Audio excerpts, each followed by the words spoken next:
I would not be like the Muslims in the mosque that I came from. Somebody's out there looking for the truth, living on the same street that these people were worshiping on, and it took me this roundabout way that I had to go all the way to the deep depths of darkness and ignorance in order to come and find them. I made it a commitment to myself that I would do the best of my ability for the rest of my life to make sure no one had to struggle to come to the truth the way I came to the truth. There was very little information about Islam at this time, and I wanted to change that to the best of my abilities. And you better believe, when I found out that there was a profession in Islam called da'wah, this was an honored and glorified profession, and its entire goal was ud'u ila sabil rabbika bil hikmah. That's what I decided to become, and I will not change that, inshallah, for anything that comes in between me and it to my dying breath, inshallah. There are people just like me in 1997, right out here in Tooting, that want to know the truth. If they don't know they want to know, their soul knows. Because everyone that is not worshipping Allah as He should be worshipped, they have a hole inside of themselves. They have a gap inside of their soul. They try to fill it with false worship. They try to fill it with worshipping Jesus. They try to fill it with Christianity, Hinduism, Buddhism, and they have to keep renewing that feeling. Christians have to keep renewing that spirit and getting that high over and over to continue to fill that hole. You know, some are filling it with alcohol, some are filling it with drugs, some are filling it with rap, some are filling it with whatever have you. But they are trying to fill that hole in their soul. And it can never be filled like that, and they realize that every single day. Because trying to fill that hole that is inside of your soul, a soul that does not worship Allah, is like trying to go to Brighton Beach and fill the ocean with sand. No matter how many buckets you pour in, you will continue to have the same amount of water. You only displace it to another area. And the soul can only be fulfilled and filled by the worship of Allah.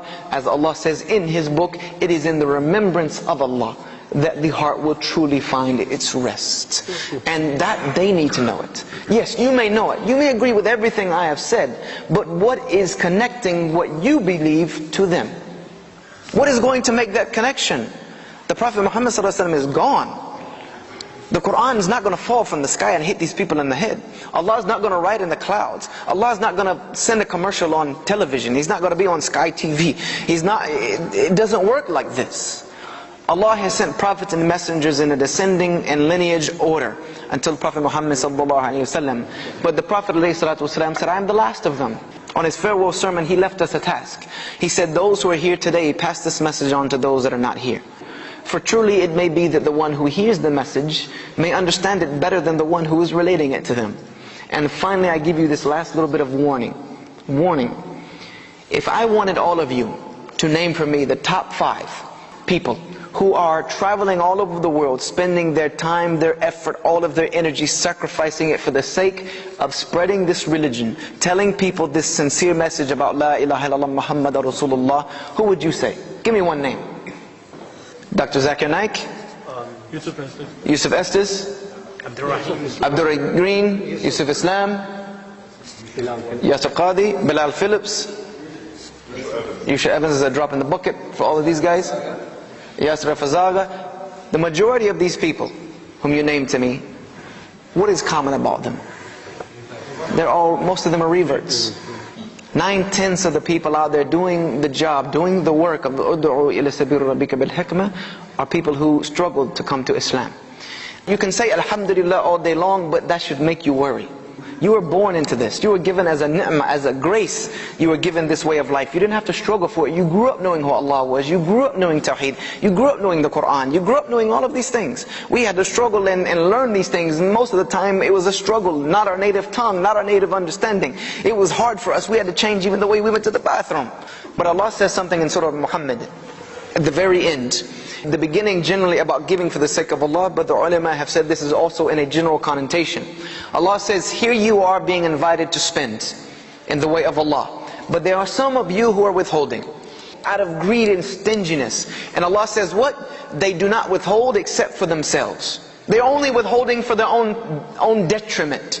You are in need of Allah, and Allah is free of need of you. And then Allah reminds us what? And if you don't do it, if you don't put forward for my sake, then I will replace you. I will replace you with a people who will not be like you. And at the end Allah gives an insult. That is an insult. They won't be like you. Allah says they will not be like you, and that is a detrimental insult that Allah Azza wa Jal says. So think about that. Most of the people out there doing the job, yeah, the reverts, alhamdulillah, may Allah Azza wa Jal bless all of them.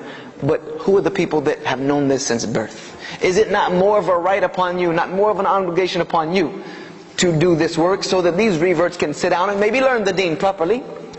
Think about that, inshaAllah ta'ala, that we all need your help. Everyone has their hand to put in for this. Allah does not leave anyone out when He says, "Ud'u ila sabir rabbika bil hikmah." It is in the command, the amr tense, and Allah didn't say except for this and those and these and those and that. If you have no sincere excuse before Allah now, know that you will have no sincere excuse before Allah on the day of judgment. These people, we are responsible for them. We are responsible. There's no more prophet to be responsible for them. Who's going to be questioned about these people, whether they receive the truth? This ummah, this generation, this nation, because we interact with them every single day. If we don't do the job, Allah is going to send someone to do it, but it's not going to be good for those left behind.